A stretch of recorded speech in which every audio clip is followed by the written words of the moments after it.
Hi everyone. In today's video, I am teaching you how to flip video inside Adobe Premiere Pro. Let's get into it. So once you're inside Premiere Pro and you have a video on your timeline, to flip this, all we need to do is just go into Effects and search Basic 3D. That should be under Perspective. Pick and drop that onto your video. And now we can adjust the swivel and the tilt. The swivel is going to flip this way.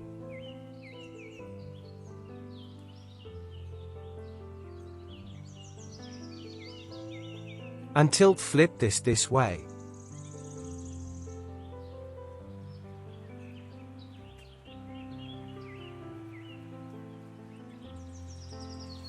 So it's the quick and really simple effect. If you have any questions or suggestions, please write in the comment. Make sure you head over to my YouTube channel, where I upload graphic related tutorials. Thank you for watching.